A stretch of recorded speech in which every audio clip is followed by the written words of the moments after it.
అక్క చెల్లెళ్ళు వీళ్ళ రిలేషన్ అయితే చాలా కామెడీగా ఉంటది. ఫస్ట్ ఆఫ్ ఆల్ అక్క గురించి చెప్తాను వినండి. అక్క చాలా మంచిది, చాలా డీసెంట్ అండ్ ఇన్నోసెంట్. అందరితో చాలా బాగా రెస్పెక్ట్ ఇస్తూ మాట్లాడుతూ ఉంటది. వీళ్ళకి అమ్మా నాన్నలంటే చాలా ప్రేమ, ఆ ప్రేమతో పాటు చాలా రెస్పెక్ట్ కూడా ఉంటది. అమ్మా నాన్నలు చెప్పినట్టే వింటూ ఉంటారు. ఇంట్లో పనులు కూడా చాలా బాగా చేస్తారు. ఇంకా చెల్లె గురించి మాట్లాడుకుందాం. ఈ చెల్లెలు చాలా అల్లరి వాళ్ళు, కొంచెం మొండితనం కూడా ఎక్కువనే ఉంటది. అమ్మా నాన్నల మాట అసలే వినరు. వీళ్ళు ఏది చేస్తే అది కరెక్ట్. ఎవరి అడ్వైజెస్ తీసుకోరు. ఇంట్లో పనులు కూడా సరిగ్గా చేయరు. ఏమైనా ఎక్కువ మాట్లాడితే అలుగుతారు. అసలు వీళ్ళెవ్వరికీ ఎక్కువ రెస్పెక్ట్ ఇయ్యరు. ఎవరైనా బాగా నచ్చితేనే వాళ్ళకి రెస్పెక్ట్ ఇచ్చి వాళ్ళతో మర్యాదగా మాట్లాడతారు.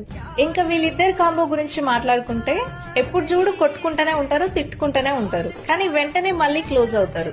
ఈ అక్క చెల్లెలకి ఎక్కువ ఇంట్లో పనుల వల్లనే గొడవ వస్తుంది. ఈ చెల్లెలు ఎలాగో చెప్పినా వినరని తెలిసి సరే చిన్నది కదా ఎందుకులే అని ప్రతిసారి ఈ అక్కలే కాంప్రమైజ్ అవుతూ ఉంటారన్నమాట. అక్క అంటే చెల్లెకి చాలా ఇష్టం. చెల్లెలంటే అక్కకి అంతకంటే ఎక్కువ ఇష్టం. కానీ అక్క ఎక్కువ ఎక్స్ప్రెస్ చేయదు. సో మీకు కూడా అక్క ఆర్ చెల్లె ఉంటే కమెంట్ సెక్షన్ లో కమెంట్ చేసి ఈ రీల్ ని వాళ్ళకి షేర్ చేయడం మర్చిపో